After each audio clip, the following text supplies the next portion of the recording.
The start of this pattern is worked as one large square, beginning with a round of foundationless DCs worked in the center, and then each subsequent round works outwards.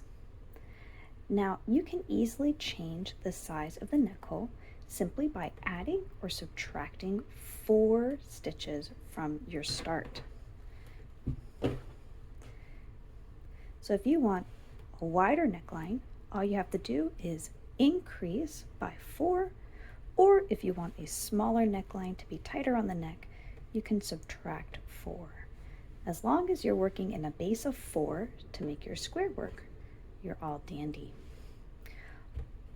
As you're adding length to the top portion, eventually you're going to be adding sleeves to one side and the body of the sweater to the bottom.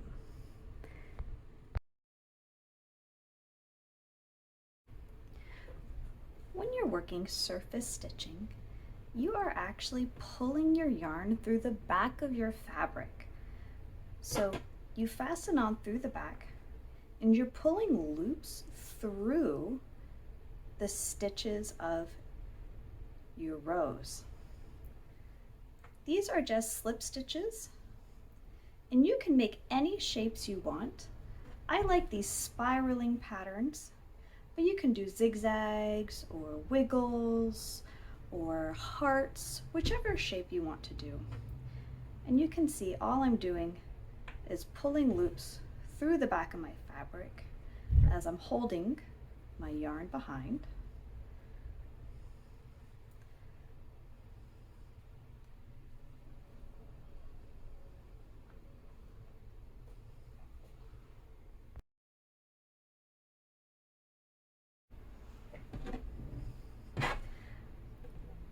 For working your row of spike stitches, you want to fasten on right next to one of your corners.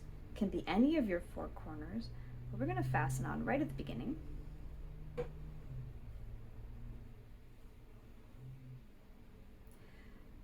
And then to work your spike stitches, you're working a regular single crochet, but you're pulling through holes left by lower rows. So the motion is like a regular single crochet, but you're working the stitch through previous rows. So sort of like you're grabbing down lower to make this fun little variation.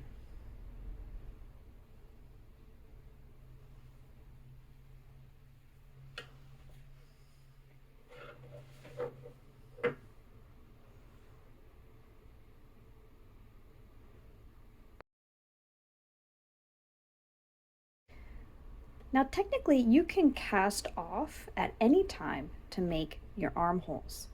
You're going to be doing a joining chain to connect 2 corners. And then you want your total round, so going around here plus your joining chain, you want that to be a multiple of 5. So that might be 50 or 55, 60. You can make your sleeves larger if you want bigger, baggier sleeves, or you can make them more narrow if you want tighter, more tapered sleeves. And you're going to be, of course, repeating this process on the other side. So you'll be making 2 armholes. In the next section, when you're done your sleeves, you're going to be working on this bottom, and that forms the bottom of your sweater or shrug or crop, whichever length you're choosing to work.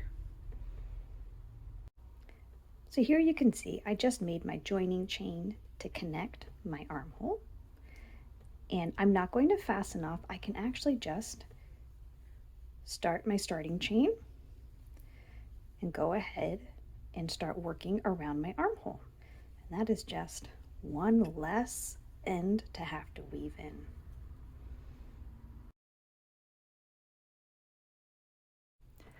For working your bobble stitch, you don't fasten off in your previous row, but you just choose a second color and fasten on close to where you started there.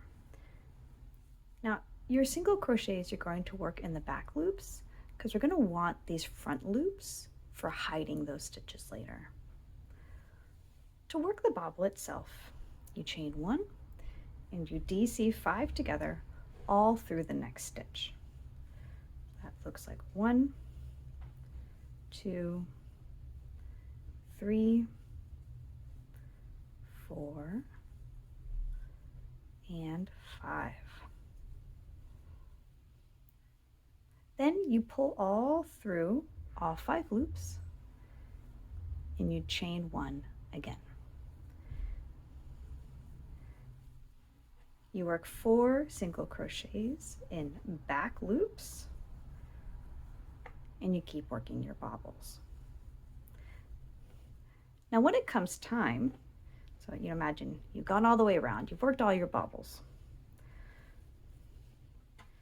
To cover them up and work the next round, we start with the chain 3 and then you work through the front loops. You just grab that front loop and that hides, so to speak, your single crochets. You do a single crochet in the top of your bobble and then here your DCs again, working through front loops.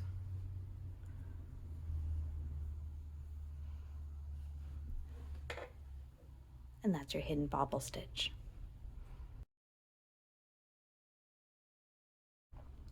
You can work your sleeves in their entirety and then work on the bottom if you're adding to the bottom, or you can work on them at the same time. So here you can see I have a pattern on my sleeve matching the pattern of the bottom of my sweater. So I'm just going to do them all at the same time while I have these colors out.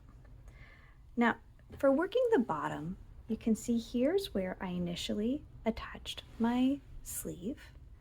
And then working those same stitches, I worked across my starting chain that I used for joining my arm on both sides, and I worked around the bottom of my sweater. Now you can add as many rounds here as you want to make the bottom of your crop or full sweater or shrug, whichever length you're working at. You can stop at any point adding length here.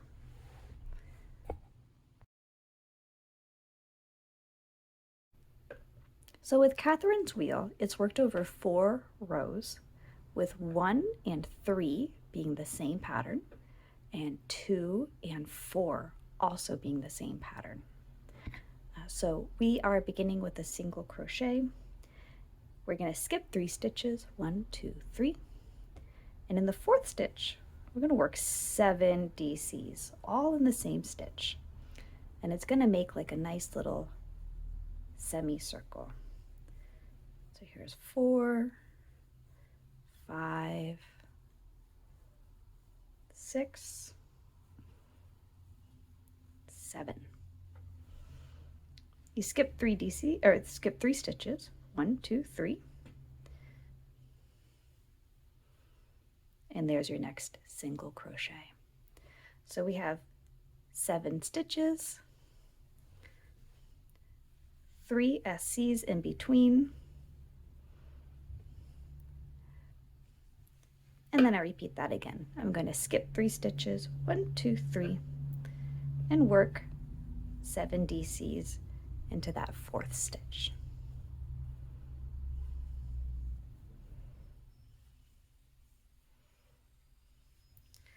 5, 6, 7.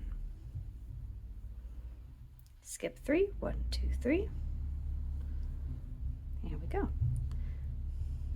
So here are the little semicircles I've made.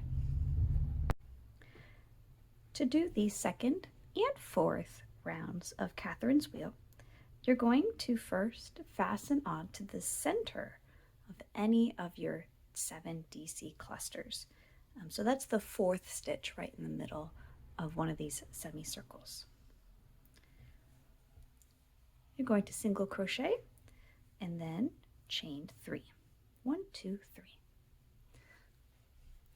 you're going to DC 7 together to fill up this whole little space here. So that looks like this. 1, 2, 3, 4, 5, 6, 7. And then you pull your final loop through all 7 of those. And then chain 3 again. 1, 2, 3. And then you're going to single crochet across the top 3 stitches. 1, 2, 3 of your next semicircle.